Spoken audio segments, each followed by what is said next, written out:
You are nobody special. That's the thing nobody tells you at the beginning.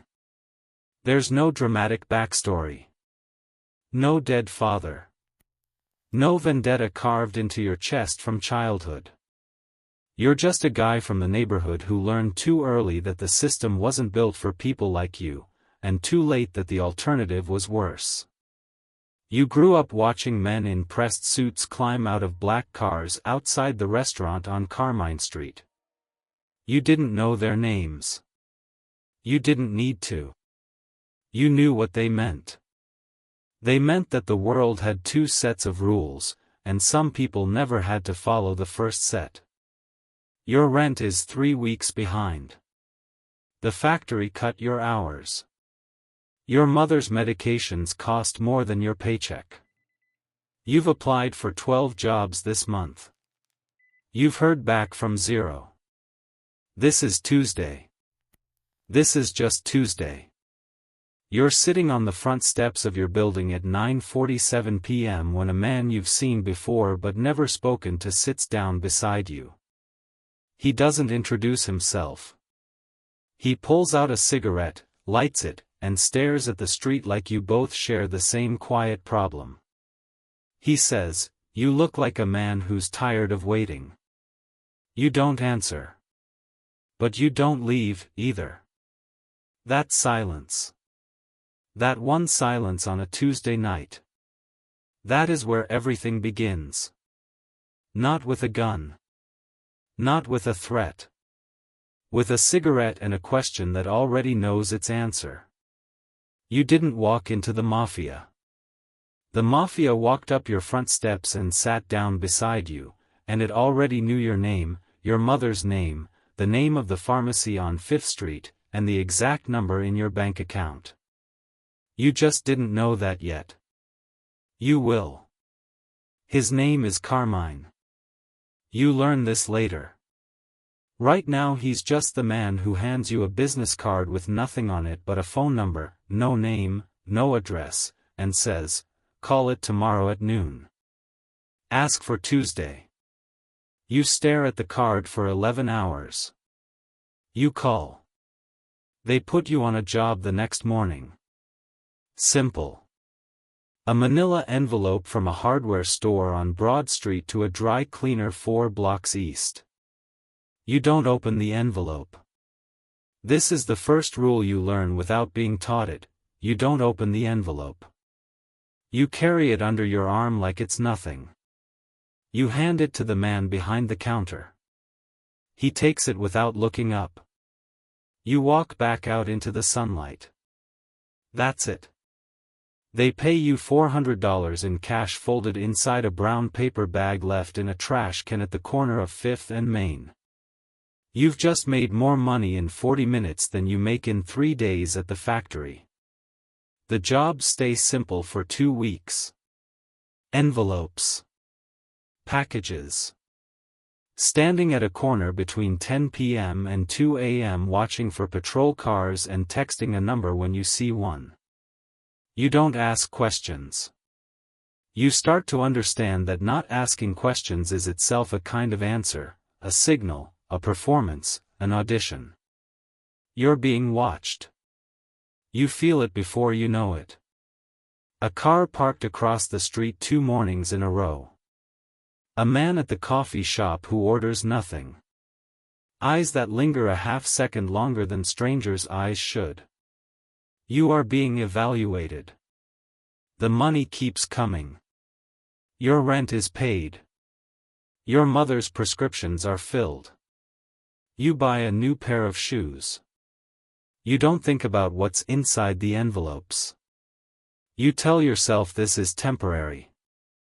You tell yourself this every day. Here is what you don't know yet: there is no one inside this organization who said it was permanent. Not one. Every single man who became permanent once said it was temporary. Carmine finds you on Friday. He looks at you the way a man looks at a horse he's decided to buy. "Good," he says. Just that. Good. You feel something shift in your chest. Something shameful and warm at the same time. You want to be good again. You want to be good at something again. You don't notice that the word good no longer has anything to do with the person you were 6 weeks ago. You're still nobody. But now you're their nobody. And somehow that feels like the most important thing you've had in years. 3 months in, Carmine takes you to a room above a laundromat on Delancey Street. There are 4 other men in the room. Nobody shakes hands. Nobody smiles. There is a table, a bottle of wine, and a man at the head of the table you've never seen before. His name is never spoken aloud. He has a scar along his left jaw that runs from ear to chin. He speaks for 11 minutes without looking up from his hands. You catch maybe half the words. You catch enough. You are now part of something. Not all of something. A corner of it. A sliver. But you are inside now, and the door behind you has closed in a way that has nothing to do with hinges. Your new job, collections. You go to businesses, a restaurant, a pawn shop, a laundromat that looks exactly like every other laundromat. You knock. You enter. You say a name. The owner of the business looks at you the way small animals look at something larger and faster than them. They hand you an envelope. You leave. Sometimes the envelope is light. Sometimes there's a conversation. The first conversation you have, the first real one, is with a man named Delgado who runs a shoe repair shop on the corner of 9th. He's 62 years old. His hands shake when he opens the register. He tells you his daughter is sick. He tells you he's 300 short. He looks at you like you are the last version of a bad decision he made 12 years ago. You take what's there. You leave the 300 short. You don't report the shortage. You cover it yourself, from the money in your own pocket. This is a mistake. Not morally. Professionally. Covering for Delgado means Delgado thinks he can be short again. It means the organization has a hole in its accounting. It means you've used your own money to protect a stranger from a consequence that wasn't yours to remove.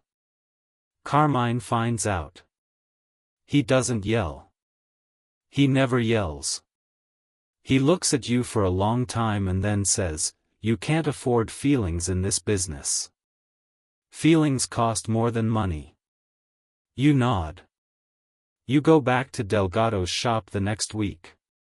This time you take the full amount. This time you don't look at his hands. You tell yourself this is discipline. You tell yourself this is maturity. You will keep telling yourself that. It will keep getting easier. That's the part that should scare you. The envelope finds you on a Wednesday morning. It's left in the mailbox of your apartment, which means someone knows where you live. Of course they know where you live. They've always known where you live. Inside is a name, an address, and a photograph. The photograph is of a man in his 40s leaving a grocery store. He's holding 2 plastic bags. He looks tired. He looks like nobody. Below the photograph is a number, $8,000. You sit with the photograph for 2 hours. You eat breakfast. You wash your plate. You look out the window at the street below. Then you put the photograph in your jacket pocket and you go. You don't hurt him. Let's be precise about that. You don't touch him. What you do is stand in the stairwell of his building at 11 p.m. when he comes home and you let him see you. You let him understand, from the way you stand and the way you say his name in the dark, that the people who sent you know everything he has and everyone he loves and exactly how easily either can disappear. He makes 3 phone calls in the next 48 hours. The debt is paid by Friday. You collect your $8,000. You take a long shower when you get home. Not because you feel dirty. That's what you tell yourself. You stand under the water for 22 minutes and you count the tiles and you think about nothing specific. This is what not feeling dirty looks like from the inside. They give you a phone. A real one, not a burner, a real phone with a real number, registered to a name that isn't yours. You are now contactable. You are now on call. This is not a promotion with a title. It is a promotion with a leash. The leash is invisible and so you almost don't feel it. Almost. You buy your mother a new television. She hugs you in the kitchen and you smell her perfume and you stand very still and let yourself be held. She asks where the money's coming from. You tell her consulting. She doesn't ask again. She doesn't want to know. You've decided to believe this is the same as not knowing. They call you a capo now. Not officially. There is nothing official in this world. But Carmine has stopped giving you assignments. Now you give them. You have 7 men beneath you. You know 4 of their full names. You know all of their weaknesses, not because you investigated them but because weakness introduces itself. One drinks. One sends money to a woman in another city who isn't his wife. One is brave in a way that makes him dangerous. You catalog this information without deciding to. You will use it without deciding to. This is how power actually works, not in dramatic declarations but in quiet arithmetic. Your territory is 11 blocks in the northeast quarter of the city. You know every business, every resident, every corner that belongs to somebody else and every corner that belongs to you. On Tuesday and Thursday nights you walk the full perimeter. Alone. No phone. You want to see everything that belongs to you and you want to see it with your own eyes. The restaurant on Marat Street pays you directly now. The owner, a small man named Vitelli who makes the best branzino in the city, pours you a glass of wine every time you visit and calls you amico. You drink the wine. You smile. You leave with the envelope. Amico. Friend. You have not had a friend in 2 years. You have men who work for you and men who are afraid of you and men who are both at the same time. You have Carmine, who functions like a compass except the compass only ever points toward the organization's interests. You have your mother, who asks no questions. One of your men, the brave one, the dangerous one, makes a move on a corner that doesn't belong to you. He does it without asking. He does it because he sees an opportunity and because he is 23 years old and 23-year-olds in this business believe the world expands for the bold. You handle it yourself. Afterward, sitting in your car outside the building where it happened, your hands are completely still on the steering wheel. This is the thing you notice. Your hands are completely still. There was a time when your hands would shake at the memory of Delgado's light envelope. Now they are still. You sit with that stillness for a long moment. You study it. Then you start the car and you drive home. You sleep 6 hours. You wake without dreaming. You eat breakfast. You call Carmine. Handled, you say. Good, he says. There it is again. That word. Good. It still does something to you. It should not still do something to you. Somewhere between the 3rd and 4th year, you stop looking in mirrors for longer than it takes to knot a tie. This is not a dramatic moment. It happens over months, incrementally, like the way a photograph fades, Not in a single flash of light but in slow erasure until one morning you hold it up and the face in it is a stranger's. You are now the man Carmine reports to. You have a driver. You have a table at the restaurant on Carmine Street, the restaurant you watched as a child from across the road. You sit at that table on Thursday nights and men come to you with problems and you solve them with a nod or a word or sometimes with silence, and the silence is the most powerful of these. You are making $60,000 a month. Clear. Untaxed. Flowing through 3 shell businesses, 2 of which you own on paper and 1 of which doesn't officially exist. You have given your mother a new apartment in a building with a doorman and a garden. She tends roses on her balcony. She has asked you once, very quietly, if you are okay. You told her yes. She held your face in both her hands for a moment and then let go and went back to the roses. Here is what you know that you don't say aloud: you are not okay. You have not been okay for a long time. Okay is not a country you live in anymore. Okay is a country you can see from a great distance on clear days, through fog, on the other side of a border you crossed so gradually you cannot identify the exact moment you stopped being a citizen. A man is brought to you. He's been talking to the wrong people. This is the way it's described: the wrong people. You sit across from him in a room with no windows and you look at him for a long time and he looks back at you and you can see him trying to find something human in your face that he can appeal to. You don't make the final call. You never make the final call directly. This is the genius of the architecture. The orders travel down through layers and by the time the consequence reaches the man in the room with no windows, your hands are clean in a way that only counts on paper. 3 days later, the man is no longer a problem. You sign a contract that afternoon for the purchase of a building on the east side. Legitimate acquisition. Your lawyer, a meticulous man named Ferraro who knows exactly who you are and has structured his own denial so carefully it would survive any courtroom in the state, slides the document across a mahogany desk and you sign it with a pen that costs more than your first month's rent ever did. Ferraro says, "Congratulations." You say, "Thank you. The building will be worth $4 million in 5 years. You will never live in it. You will never visit it.